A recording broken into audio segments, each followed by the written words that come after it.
Hello friends, all-rounder रुपालीमध्ये आपले खूप खूप स्वागत आहे. आज मी घरच्या घरी धने पावडर बनवणार आहे. मी हे धने उन्हात वाळवण्यासाठी ठेवले आहे. धन्यांना जास्त ऊन नाही द्यायचं आहे. आता मी हे धने चाळणीने चाळून घेत आहे. ह्यामध्ये काड्या असतात, दगडं असतात, काळे धने असतात, ते आपण व्यवस्थित निवडून घेऊया. आता मी इकडे गॅसवरती कढई तापायला ठेवलेली आहे. आता मी हे धने इथे खरपूस भाजून घेणार आहे. मी यामध्ये तेल घालणार नाही. धने भाजताना आपण सतत हलवत राहायचे, म्हणजे एकाच बाजूने धने जास्त भाजले जाणार नाही. छान आता खरपूस वास येत आहे धन्यांचा. मी इथे थोडे थोडे करून सगळे धने भाजून घेतलेले आहे. आता धने थोडे कोमट झाले की आपण हे मिक्सरला वाटून घेऊया.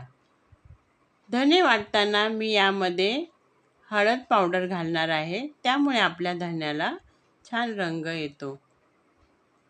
मी इथे गावरान धने घेतलेले आहे, इंदोरी धने घेतलेले नाही आहे. हळद घातल्यामुळे आपल्या धन्याला छान रंग येतो. आपली धना पावडर छान दिसते.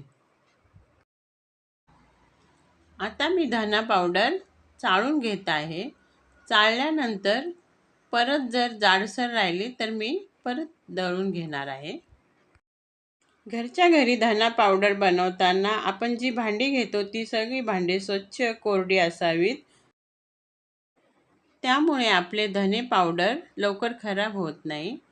आता मी इथे सर्व धने पावडर चाळून घेतलेली आहे. बघा, एकदम छान बारीक अशी धने पावडर आपली तयार झालेली आहे. रंगही छान आलेला आहे. अगदी कमी वेळात आपली धने पावडर इथे तयार झालेली आहे. आता मी हे धने पावडर एका बरणीमध्ये भरणार आहे. ज्यावेळेस आपल्याला धने पावडर काढायचे असले त्यावेळेस आपल्या ओल्या हाताने काढू नये. त्यामुळे आपले धने पावडर वर्षभर टिकण्यास मदत होते आणि आपल्या धने पावडरला आळी जाळी काही लागत नाही. अशा प्रकारे आपले धने पावडर तयार झालेले आहे. आजचा व्हिडिओ आवडला ना तर लवकरात लवकर सबस्क्राईब करा. बाय.